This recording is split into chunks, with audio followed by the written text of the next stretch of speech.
agahinda ni kose ku bakunzi b'umupira w'amaguru mu isi. Ni inkuru itishimiwe na buri umwe bitewe n'uko yakundaga uyu mugabo, bikaba akarusho ku bafana ba Liverpool, abayobozi ba Liverpool, shampiyona y'Ubwongereza ndetse n'iya ekipe y'igihugu ya Portugal. Bikababaza cyane ugeze ku muryango we, urupfu rutunguranye rwa Diogo Jota, rutahizamu mwiza uzwiho ubuhanga bwinshi budasanzwe mu gutsinda, gucenga no kwihuta. Yazize impanuka y'imodoka kuri tariki ya 3 Nyakanga 2025. Bitashimishije benshi, gusa tugiye kuvuga bimwe mu buzima byaranze Diogo Jota. Banza urebe neza ko wakanze subscribe kuri Hot World Entertainment, tukuvira muzi n'umuzingo umenye amateka yihariye kuri uyu mugabo utaruzi. Ni umugabo akivuka yizwe Diogo José Teixeira da Silva, avuka tariki ya 4 Ukuboza 1996. Yakuriye muri Porto ndetse birangira akiniye ekipe y'igihugu bitewe n'ubuhanga budasanzwe yagaragazaga muri icyo gihe. Ni umugabo wapfuye kuri tariki 3 Nyakanga 2025, yapfuye afite imyaka 28. Uyu yapfiriye ahazwi nka Carnadilla muri Espagne. Ni umugabo wari ufite uburebure bwa metero 1 na santimetero 78. Uyu ni umugabo uzwi gukina nk'umukinnyi wabigize umwuga nka rutahizamu cyangwa se agakina ku ruhande rw'ibumoso ibizwi nka left wing. Yatangiye gukina mu ikipe ya Pacos de Ferreira mbere yo gusinya muri Atletico de Madrid muri 2016. Gusa yabanje gukina muri FC Porto akina nk'intizanyo, hanyuma ajyanwa muri Wolverhampton Wanderers nayo mu ntizanyo.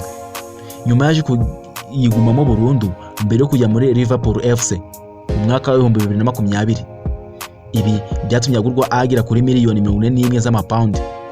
Mu myaka 5 yakiniye Liverpool akinnye imikino 182, ayitsindira ibitego 35, anafasha ekipe gutwara Premier League 2024-2025, FA Cup imwe ndetse n'ibindi bikombe bizwi nka AFL Cup.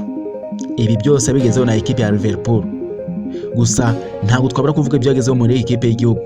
Jota yakiniye Portugal mu byiciro bitandukanye by'abato U19 na U21 ndetse na U23. Yaje kwinjira mu ikipe nkuru mu mwaka wa 2019. Yitabiriye igikombe cy'isi cya 2022 ndetse n'irushanwa rya Euro 2020 na Euro 2024. Yafashe Portugal kwegukana UEFA National League 2019 na 2025. Gusa ku itariki ya 3 Nyakanga 2025, Jota n'umuvandimwe wa Andre Silva baguye mu mpanuka y'imodoka yabereye mu gace ka Carnadilla muri Espagne. Inkuru itari nziza hirya no hino ku isi iri gucicikana ku mbuga nkoranyambaga ahantu hose, nta ikindi kiri kuvuga usibye Diogo Jota.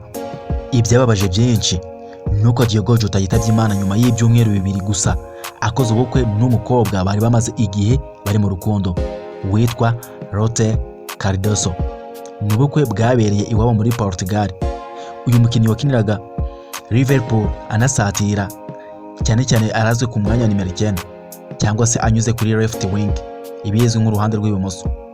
Uyu ni umukinnyi wababaje benshi nka ekipe ya Real de Madrid. Yashizeho statement igaragaza agahinda n'akababaro itewe nuko yabuze rutahizamu mwiza wa Liverpool. Manchester City, Manchester United, ekipe nyinshi zigiye zitandukanye ku isi zapostinze uyu mugabo zimwifuriza iruhuko ridashira. Hari abakinnyi benshi bamushize ku ma status. Umukinnyi wari we wese ukunda umupira w'amaguru yatunguwe n'ibi bintu ndetse agwa mu gahinda gakomeye kuko barutahizamu Diogo Jota yitabye Imana. Gusa nuko twese dutaha, igihe cyacu kigeze twese turataha. Imana imuhe iruhuko ridashira. Aha ni kuri Hot World Entertainment.